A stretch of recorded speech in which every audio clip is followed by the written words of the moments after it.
very good morning to all of you students. Welcome to this entity class in which we discuss about entity and ECCE syllabus. Entity is Nursery Teachers Training Program and ECCE is Early Childhood Care Program या Elementary School Childhood Elementary Early Childhood Care Education Program, we can say. Okay, so let's start this video. Today in this video we are going to discuss about the syllabus of this entity program, right? चलिए फिर शुरू करते हैं. देखिए, बाल मनोविज्ञान यानी कि चाइल्ड साइकोलॉजी सिलेबस जो है हमें डिस्कस करना है वो एज ग्रुप कौन से बच्चों के लिए होना चाहिए. 3 से 7 वर्ष या 7.5 वर्ष तक के बच्चों को हमें पढ़ाना है, तो उनके अनुरूप ही हमारा सिलेबस पैटर्न जो है वो तैयार हुआ है. फर्स्ट हम डिस्कस करेंगे बाल मनोविज्ञान यानी कि चाइल्ड साइकोलॉजी. चाइल्ड साइकोलॉजी है क्या, ठीक है, उसके अंदर क्या क्या चीजें हम डिस्कस करने वाले हैं. देखिए, जैसे ये हमारी बुक है ECCE एंटिटी की, तो इसके अंदर हम क्या सब चीजें पढ़ने वाले हैं. First of all in child psychology हम पढ़ेंगे मीनिंग क्या है चाइल्ड साइकोलॉजी का, हिस्ट्री क्या है, रेट्रोस्पेक्ट क्या है और चाइल्ड डेवलपमेंट की स्टेजेस क्या है. साथ में उस इन्फेंट के जो चाइल्डहुड कैरेक्टरिस्टिक्स है वो क्या है, reasons and remedies of child delinquencies और प्ले वर्क और education method. Meaning and definition of mental health. Mental health पर ज्यादा बात नहीं होती है, लेकिन in this unit first unit के अंदर ही मेंटल हेल्थ को डाल दिया गया है to discuss its importance of education. Second है mental health of teacher. Unit 1 के अंदर दैट इज बाल मनोविज्ञान चाइल्ड साइकोलॉजी के अंदर ही मेंटल हेल्थ को डाल दिया गया है डिस्कस करने के लिए. फर्दर हॉबीज क्या है चाइल्ड की, चिल्ड्रन की, जिनको हम पढ़ाएंगे उन बच्चों की आदतें कैसी होंगी, हॉबीज इंटरेस्ट कैसे होंगे, हम उनको कैसे डेवलप कर सकते हैं, वो हम इस यूनिट के अंदर फर्स्ट यूनिट के अंदर पढ़ेंगे. साथ में चाइल्ड एंड स्कूल का डेवलपमेंट होगा. चाइल्ड और स्कूल दोनों का ही डेवलपमेंट, अगर बच्चे का विकास हो रहा है तो एक तरह से वो उस संस्था का भी विकास हो रहा है, ठीक है. उसके बाद हम पढ़ेंगे इसमें knowledge and education of health care and characteristic building. मतलब कि एजुकेशन का मतलब एजुकेशन से क्या तात्पर्य समझेगा वो छोटा बालक जो आएगा विद्यालय में, और उससे उसकी जो हेल्थ है वो कैसे बिल्ड होगी. जैसे बच्चा जब स्कूल में आएगा हम उसको वेरी स्टार्टिंग में सिखाएंगे कि भाई वॉशरूम जाएगा तो हैंड्स क्लीन करेगा. उसके बाद में खाना खाने से पहले भी आप हैंड वॉश करोगे, खाना खाने के बाद भी हैंड वॉश करोगे. प्रॉपर हाइजीनिक ट्रेनिंग भी उसे दी जाएगी कि कैसे उसे बैठाना है.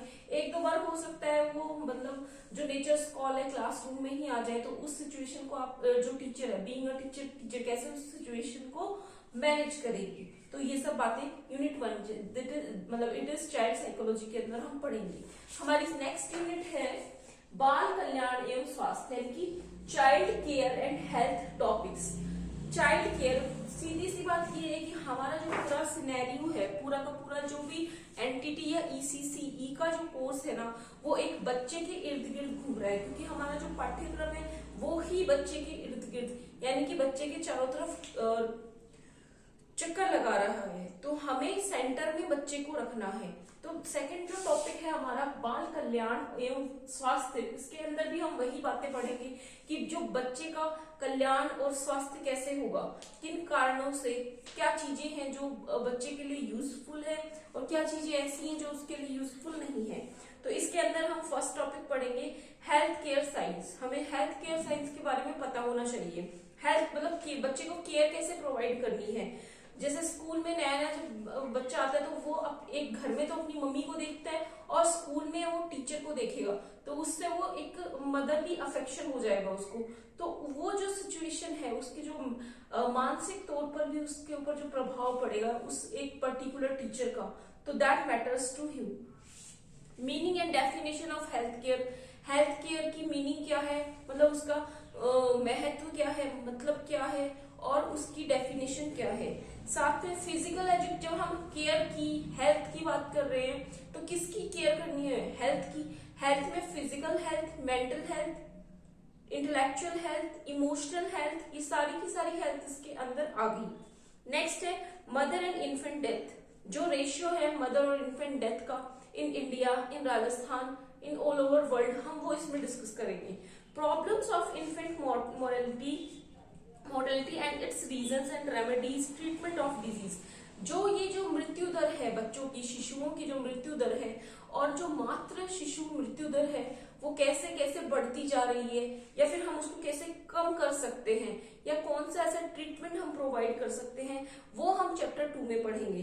साथ में कौन कौन सी बीमारियां ऐसी हैं जो और या कौन कौन से टीके ऐसे हैं जो गर्भावस्था के दौरान लग जाने चाहिए, वो भी हम इसमें डिस्कस करेंगे।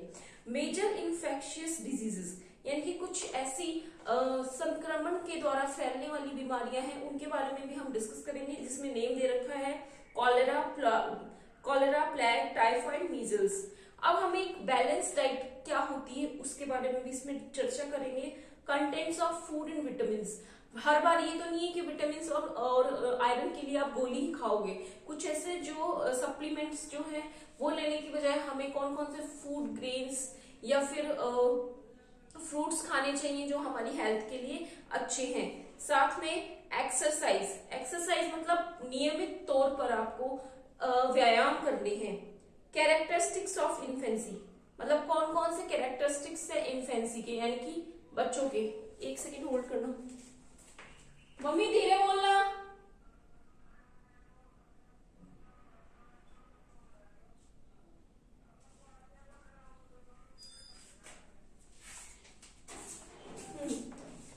Contents of food and vitamin, मतलब कौन कौन से कंटेंट्स और फूड और विटामिन एक मदर को लेने चाहिए, या एक छोटा बच्चा है, शिशु है, उसको भी हमें देने चाहिए। सॉरी फॉर द डिस्टर्बेंस, जो आपको पता ही है जब घर पे आप वीडियोस रिकॉर्ड करते हैं तो इस तरह के छोटे छोटे डिस्टर्बेंसेस तो होते रहते हैं। चलिए फिर इस पे फोकस करते हैं आगे।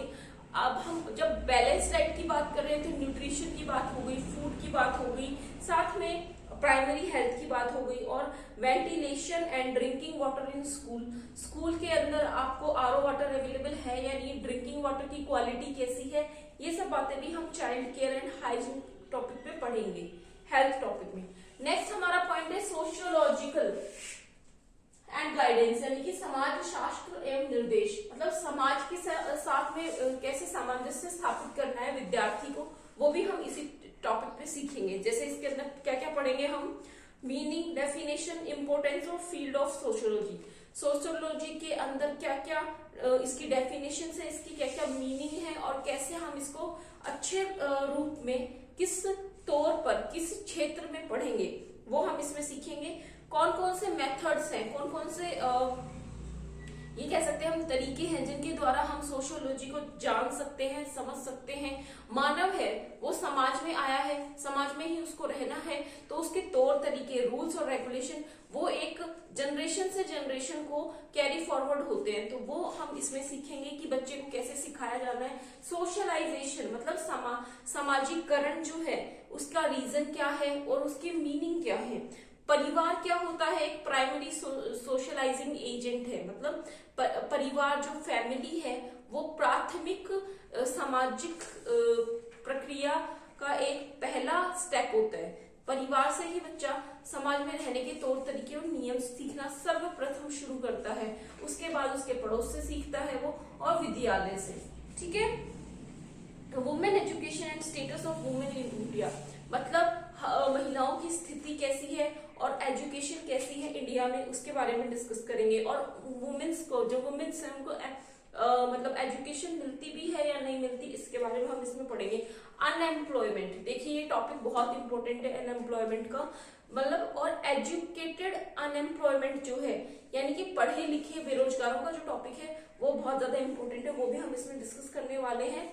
नेक्स्ट है नेशनल इंटीग्रिटी एंड इमोशंस, मतलब हमारा जो समाज के प्रति हमारी जो भावना है वो विद्यालय परिषद में जाके बच्चे को हम वहां से सिखाते हैं कि भाई, और जैसे प्लेज बुलवाई बच्चे को, ठीक है, प्रेयर के टाइम पे सारे एक साथ में समूह में खड़े होके, चाहे कोई भी जाति धर्म किसी से भी बिलोंग करते हो, लेकिन साथ में खड़े होके समूह में वो क्या करेंगे, उसको बोलेंगे। तो ये चीजें वहां से, मतलब नेशनलिटी की भावना और या फिर पैट्रियोटिज्म यानी कि देश प्रेम की भावना बच्चे को विद्यालय संगठन से आती है। जब वो लहराते हुए फ्लैग को देखेगा, उस टाइम पे नेशनल एंथम, नेशनल सॉन्ग, इनका इंपोर्टेंस समझेगा जब वो, तो ये चीजें हैं। नेक्स्ट है social family disintegration and personal development और सोशल चेंज। जो भी सोसाइटी में जब बच्चा रहेगा, जो भी सोशल चेंजेस आएंगे, सोशल ऑर्गेनाइजेशन है, पॉवर्टी गरीबी है, ऑर्गेनाइजेशन है, संस्थाएं है, संगठन है और रिलेशंस हैं सोशियोलॉजी के, किसके साथ में, इकोनॉमी के साथ में, साइकोलॉजी के साथ में और पॉलिटिकल साइंस के साथ में, ये सब हम इसके अंदर डिस्कस करेंगे। साथ में चाइल्ड वेलफेयर एंड चाइल्ड डेलिक्वेंसीज, मतलब बच्चों के अच्छे के लिए क्या चीजें हो रही है और कैसे हम बच्चों को बेहतर जिंदगी प्रदान कर सकते हैं, वो भी हम इसके अंदर डीप में स्टडी करेंगे। नेक्स्ट चैप्टर है स्कूल सोशलाइजेशन का, यानी कि विद्यालय संगठन का। विद्यालय संगठन के अंदर पूरा जो मैनेजमेंट है ना स्कूल ऑर्गेनाइजेशन का, एक बच्चे के एडमिशन के टाइम से वो प्रक्रिया शुरू हो जाती है। उससे भी पहले से आजकल तो स्कूल्स में वैसे मना किया हुआ है कि आप बच्चे को मतलब जो गवर्नमेंट स्कूल्स है उनके अंदर आप टेस्ट नहीं लेंगे, लेकिन प्राइवेट स्कूल्स में गार्जियंस का भी टेस्ट होता है, बच्चे का भी टेस्ट होता है।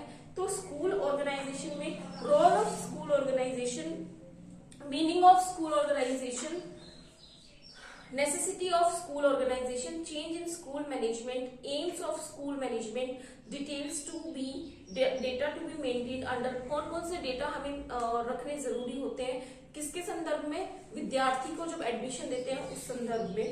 और फंक्शंस ऑफ स्कूल मैनेजमेंट, एक स्कूल प्रबंधन का जो कार्य है वो क्या होता है, हम वो उसमें पढ़ेंगे। Principles of school management, school management के क्या प्रिंसिपल्स हैं, कैसे कार्य किया जाता है, क्या मीनिंग और डेफिनेशन है स्कूल मैनेजमेंट की, वो हम इसमें पढ़ेंगे। Process of education administration and its um, क्या प्रोसेस है एजुकेशन एडमिनिस्ट्रेशन की, क्या इसके एम है, क्या इसके फायदे हैं, वो भी हम इसमें डिस्कस करेंगे। साथ में ऑर्गेनाइजेशन और एडमिनिस्ट्रेशन के बीच में अंतर क्या है, वो हम इस टॉपिक में पढ़ेंगे। नेक्स्ट है हेडमास्टर की position in school administration and roles and duties and responsibility of school management and inspection characteristics, ये भी हम इसके अंदर डिस्कस करेंगे। नेक्स्ट है teachers, their qualities and duties, एक जो अच्छा शिक्षक है उसकी क्या क्वालिटीज हैं, क्या उसकी रिस्पॉन्सिबिलिटीज हैं, क्या उसकी ड्यूटीज हैं, वो भी हम इसी में डिस्कस करेंगे। नेक्स्ट है classification and progress of duties, कैसे क्लासिफाई कर रहे हैं हम किसको, स्कूल मैनेजमेंट को, और उसकी जो ड्यूटीज हैं उनको हम उसके अंदर ये भी पढ़ेंगे। साथ में स्कूल के अंदर डिसिप्लिन कैसा होना चाहिए, ऑर्गेनाइजेशन के अंदर जो इंटरनल फंक्शनिंग कैसे होती है, मतलब आंतरिक तौर पर कार्य कैसे होते हैं, और प्रोग्राम ऑफ स्कूल, स्कूल के अंदर कौन कौन से प्रोग्राम्स चलाए जाते हैं, प्रिंसिपल के जो काम है वो क्या है, प्रिंसिपल के कार्य क्या है, और सिलेबस किस किस टाइप का हो सकता है वो हम इसमें डिस्कस करेंगे। साथ में importance of time table, time table का एक अपना महत्व होता है। हर ऐसा नहीं होता कि कोई भी टीचर किसी भी टाइम पे आपकी क्लास में एंटर हो जाएगा, आपको पढ़ाना शुरू कर देगा, नहीं। एक क्लास के अंदर स्केड्यूल टाइम टेबल होता है कि फर्स्ट पीरियड इसका है, सेकंड पीरियड इसका है, थर्ड पीरियड इनका है, फोर्थ पीरियड इनका है। प्रॉपर मेंटेन्ड डिसिप्लिन वे में टाइम टेबल होता है। यही नहीं, को करिकुलर एक्टिविटीज के लिए भी टाइम टेबल होता है, और उसके अंदर वो जो टाइम टेबल होता है वो एनुअल टाइम टेबल होता है। उसमें बताया गया होता है कि इस दिन इस चीज इन चीजों की छुट्टियां रहेंगी और इन चीजों के लिए आपको फर्दर एक्टिविटीज करवाई जाएंगी, या जैसे चिल्ड्रंस डे हो गया, टीचर्स डे हो गया, या फेयरवेल डे हो गया, ये सब चीजें अलग से ही मेंशन कर दी जाती हैं उस टाइम टेबल के अंदर जो ईयरली होता है। ठीक है, नेक्स्ट है importance of time table and principal and its formation हो गया। Homework, its importance and problems, जब विद्यार्थी को हम होमवर्क दे रहे हैं तो उसको वो करके आने में क्या समस्याएं आ रही है, या हमें होमवर्क क्यों देना चाहिए, क्योंकि जो पढ़ा दिया है वो अगर वो उसको हम होमवर्क नहीं देंगे तो वो करती, मतलब घर पे जाके वो उस चीज को करेगा ही नहीं, तो उसके दिमाग में वो चीज रहेगी नहीं। तो होमवर्क देना तो जरूरी है, लेकिन कैसे होमवर्क दे कि उसको होमवर्क करते वक्त प्रॉब्लम्स ना आए। अगर प्रॉब्लम्स आ रही है तो वो नेक्स्ट डे टीचर से आस्क करे, उन प्रॉब्लम्स को पूछे। ठीक है, नेक्स्ट है organisation and administration of guidance programmes in schools, school administration और ऑर्गेनाइजेशन की जो भी गाइडलाइंस है, प्रोग्राम्स है, उनको फॉलो करना एक स्कूल के द्वारा। जैसे डीएम ने डिक्लेयर कर दिया कि छुट्टी रखनी है, शीतकालीन जो मतलब विंटर वैकेशन है वो रखने हैं, क्योंकि बहुत ज्यादा मौसम खराब है, बच्चे स्कूल नहीं आ पाएंगे। तो वो जो चीजें है ना, रूल्स जो ऊपर से हायरार्किकल ऑर्डर में आ रहे हैं, वो स्कूल को मानने ही पड़ेंगे, चाहे वो गवर्नमेंट स्कूल हो चाहे तो वो प्राइवेट स्कूल हो। अगर वो रूल्स और रेगुलेशंस नहीं मानते एक पर्टिकुलर डिस्ट्रिक्ट के, तो फिर उनके ऊपर लीगल एक्शंस भी लिए जा सकते हैं, उस स्कूल की मान्यता भी रद्द की जा सकती है। नेक्स्ट है co-curricular activities, evaluation, school records and register, school में कितने बच्चे प्रेजेंट है, कितने बच्चे एब्सेंट हैं, उनका पूरा sum total, up to last month तक कितने थे, अप टू लास्ट मंथ तक प्रेजेंट कितने थे, अप टू लास्ट मंथ तक एब्सेंट कितने थे, इस मंथ कितने एब्सेंट है, इस मंथ कितने प्रेजेंट है, वो सभी कुछ। साथ में school building, school supervision, inspection, school का फर्नीचर इको फ्रेंडली है या नहीं है, स्टूडेंट्स फ्रेंडली है या नहीं है। फर्नीचर भी काफी इंपॉर्टेंट रोल प्ले करता है। आजकल जैसे हम स्कूल देखते हैं, प्राइवेट स्कूल जैसे 5 स्टार जैसे दिखाई देते हैं, इतनी सारी फैसिलिटीज उनको उनके अंदर बच्चों को दी जाती है। तो ये सब चीजें क्या है, टू अट्रैक्ट स्टूडेंट्स और उनको सुविधाजनक यानी उनको फैसिलिटीज प्रोवाइड की जा रही है ये सारी, जैसे कि स्कूल फर्नीचर हो गया, म्यूजियम हो गया, library, school and community, school and society, school and home. तो ये सारा हम चैप्टर जो स्कूल ऑर्गेनाइजेशन है उसके अंदर ये सब टॉपिक्स हम डील करने वाले हैं। नेक्स्ट है प्रिंसिपल ऑफ एजुकेशन, यानी कि 5th पॉइंट है शिक्षा के सिद्धांत। मतलब शिक्षा जरूरी क्यों है, उसकी नीड क्यों है, उसके क्या सिद्धांत है, ये क्या उसका मोटिव क्या है, शिक्षा हमें क्यों देनी चाहिए। मीनिंग ऑफ एजुकेशन, शिक्षा से हम क्या तात्पर्य समझते हैं, शिक्षा नैरो माइंडेड है या ब्रॉड माइंडेड है, वाइड माइंडेड है, कैसे है। Function and education in human and social life, human and social life में इंपॉर्टेंस क्या है एजुकेशन का, एक एजुकेटेड और एक अनएजुकेटेड इंसान में डिफरेंस क्या है, एजुकेशन कैसे एक इंपॉर्टेंट रोल प्ले करती है लाइफ में, कैसे हमें सीखते रहना चाहिए, इस पे बल देती है शिक्षा। AIIMS and objectives of education, social and individual, क्या ऑब्जेक्टिव्स है एजुकेशन के, सोशल और जो ऑब्जेक्टिव्स है वो इंडिविजुअली। मतलब आप अकेले अगर एजुकेशन ले रहे हो, मतलब पत्राचार के माध्यम से, ठीक है, ओपन लर्निंग के माध्यम से, या फिर आप बच्चे को विद्यालय भेज रहे हो, प्रॉपर उसको फॉर्मल वे में एजुकेशन दिला रहे हो, तो उनमें क्या डिफरेंस है। साथ में general and important AIIMS of education, AIIMS and objectives of education and social and individual, techniques of education formal and informal, जो भी मैंने बताया आपको। फॉर्मल एजुकेशन क्या होती है, इनफॉर्मल एजुकेशन क्या होती है, औपचारिक और अनौपचारिक शिक्षा क्या होती है, इसके बारे में हम इसमें डिस्कस करेंगे। School home of family, religion and community, यानी कि विद्यालय क्या है, घर क्या है, परिवार परिवेश क्या है, रीजन क्या है, और कम्युनिटी यानी जिस सोसाइटी में वो रह रहा है वो, उनका रोल कैसे बच्चे की शिक्षा पर निर्भर करता है। बच्चा 2 प्रकार से शिक्षा ग्रहण करता है, औपचारिक और अनौपचारिक। औपचारिक शिक्षा यानी कि फॉर्मल एजुकेशन जो वो विद्यालय आकर के ग्रहण कर रहा है। एक शिक्षा वो जो वो अपने आस पड़ोस के माहौल, वातावरण, परिवार, परिवेश, समूह से सीख रहा है। तो हैंस वी कैन से कि 2 तरह से एजुकेशन बच्चा जो है ग्रहण कर रहा है, औपचारिक और अनौपचारिक, वो हम इसमें स्टडी करेंगे।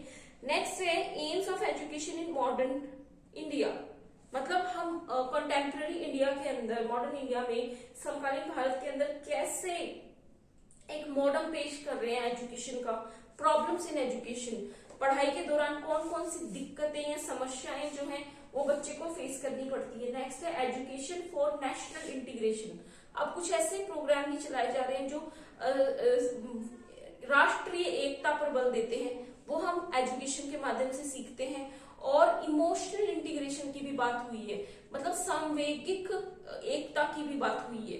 एजुकेशन फॉर सिटीजनशिप, मतलब नागरिकों के जो मतलब कैसे जैसे छोटे क्लासेस के बच्चों के बारे में हम यहाँ बात कर रहे हैं, लेकिन प्रौढ़ शिक्षा करके भी पहले एक प्रोग्राम चलाया गया था, ऑपरेशन ब्लैक बोर्ड, ऑपरेशन जो कि एडल्ट एजुकेशन के लिए था, प्रौढ़ शिक्षा के लिए था ऑपरेशन ब्लैक बोर्ड। तो इस तरह की भी कुछ शिक्षा से वंचित रह रहे समूहों को जोड़ने के लिए भी, शिक्षा प्रदान करने के लिए इस तरह के कुछ ऑर्गेनाइजेशंस भी हैं। Education and for citizenship, democracy and education. Democracy, government is for the people, by the people end of the people. तो ये जो डेमोक्रेसी है, हमारा डेमोक्रेटिक कंट्री है, उसके अंदर एजुकेशन क्या क्या रोल है, क्या हमें ड्यूटीज मिलते हैं, क्या हमारे राइट्स है, क्या हम उन्हें फॉलो कर पा रहे हैं या नहीं कर पा रहे हैं। साथ में डिसिप्लिन होना बहुत जरूरी है। Without discipline we can not run anything. Hence next unit है 6, शिक्षा मनोविज्ञान, यानी कि चाइल्ड के एजुकेशन और साइकोलॉजी किसकी पढ़नी है हमें, शिक्षा मनोविज्ञान। एजुकेशन और साइकोलॉजी किसकी पढ़ेंगे हम, ऑब्वियसली बात है प्री प्राइमरी टीचर्स के बारे में बात कर रहे हैं हम, तो किसके बारे में एजुकेशन की बात कर रहे हैं, चिल्ड्रंस की। ठीक है, इसके अंदर हम पढ़ेंगे meaning and definition and scope of education psychology, attention and interest, imagination and perception, memory and forgetting. मतलब कुछ चीजें बच्चा सीखता जाता है, कुछ बच्चा भूलता जाता है। क्या कुछ कुछ चीजें सीख करके बच्चा इमेजिनेशन, कल्पना, अपने मतलब उनका जो काल्पनिक स्तर है वो बढ़ता जाता है, ब्रॉड होता